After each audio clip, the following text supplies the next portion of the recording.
ನಿನ್ನೆ 50,000 ಹುದ್ದೆಗಳಿಗೆ ಕ್ಯಾಬಿನೆಟ್ ಅಲ್ಲಿ ಅನುಮೋದನೆ ಸಿಕ್ಕಿದೆ ಅಂತ ಅನೌನ್ಸ್ ಮಾಡಿದ್ದಾರೆ.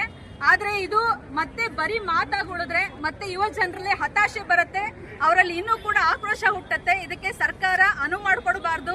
ಜೊತೆಗೆ ಇವತ್ತಿನ ಬರೀ 56,000 ಹೇಳಿದ್ದಾರೆ. ಇವತ್ತು ಇರುವಂತ ಎಲ್ಲಾ ಖಾಲಿ ಹುದ್ದೆಗಳನ್ನ ತುಂಬ್ಕೋಬೇಕು ಅನ್ನೋದು ನಮ್ ಡಿಮ್ಯಾಂಡ್.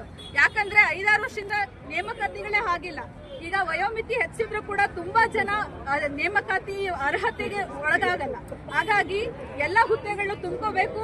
ಜೊತೆಗೆ ಇವತ್ತೇನು ಉದ್ಯೋಗಗಳನ್ನ ನಾಶ ಮಾಡುವಂತ ಒಂದು KPS ಮ್ಯಾಗ್ನೆಟ್ ಯೋಜನೆ ತಂದಿದೆ ಸರ್ಕಾರ. ಶಿಕ್ಷಣ ಇಲಾಖೆಯಲ್ಲಿರುವಂತ 80,000 ಹುದ್ದೆಗಳನ್ನು ನಾಶ ಮಾಡಕ್ ಹೊರಟಿದೆ. ಇದನ್ನ ಕೈ ಬಿಡಬೇಕು ಅಂತ ನಾವು ಕೇಳ್ಕೊತಾ ಇದ್ದೀವಿ. ಹಾಗೇನೆ ನಾವು ಇನ್ನೊಂದು ಡಿಮ್ಯಾಂಡ್ ಹೇಳ್ತಾ ಇರೋದು, ಕ್ಯಾಲೆಂಡರ್ ಆಫ್ ಈವೆಂಟ್ಸ್ ಅಂತ ಏನೋ ಸರ್ಕಾರ ಬಿಡುಗಡೆ ಮಾಡಬೇಕು. ಪ್ರತಿ ವರ್ಷ ನಾವು ಇಂಥ ಟೈಮಲ್ಲಿ ಇಂಥ ನೇಮಕಾತಿ ಕರಿತೀವಿ, ಇಂಥ ಪ್ರೊಸೀಜರ್ ಅನ್ನೋದನ್ನ ಸರ್ಕಾರ ಬಿಡುಗಡೆ ಮಾಡಬೇಕು.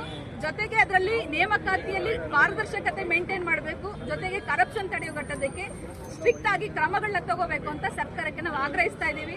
ಇಲ್ಲಿ ಸೇರಿರುವಂತವ್ರು ಎಲ್ಲರೂ ಕೂಡ ಹಗಲು ರಾತ್ರಿ ಕಷ್ಟಪಟ್ಟು ಓದ್ತಾ ಇದ್ದಾರೆ. ಪೇರೆಂಟ್ಸ್ ಕೂಡ ಸಾಲ ಮಾಡಿ ಜಮೀನ್ ಮಾರಿ ಅವ್ರನ್ನ ಇಲ್ಲಿ ಕಳಿಸಿದ್ದಾರೆ.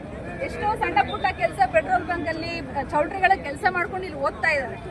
ಅವರ ಕನಸೆಲ್ಲ ಇವತ್ತು ಸರ್ಕಾರದ ಇದರಿಂದ ಏನಾಗಿದ್ದಾರೆ ಅಂದ್ರೆ ಅವರು ಫುಲ್ಲು ಹತಾಶರಾಗಿ ಎಷ್ಟೋ ಜನ ಸೂಸೈಡ್ ಮಾಡ್ಕೊಂಡು ನಾವು ನೋಡಿದ್ದೀವಿ. ಸರ್ಕಾರಕ್ಕೆ ಇನ್ನೆಷ್ಟು ಜನ ಸಾಯಬೇಕು ಅರ್ಥ ಮಾಡ್ಕೊಳ್ಬೇಕು, ಇದು ನಮ್ಮ ಪ್ರಶ್ನೆ.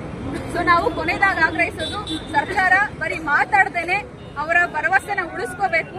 ಇಲ್ದಿದ್ರೆ ಯುವ ಜನರು ಮುಂದಿನ ದಿನಗಳಲ್ಲಿ ಸರ್ಕಾರಕ್ಕೆ ಪಾಠ ಕಲಿಸ್ತಾರೆ ಅಂತ ಹೇಳೋದಕ್ಕೆ ಇಷ್ಟಪಡ್ತೀನಿ.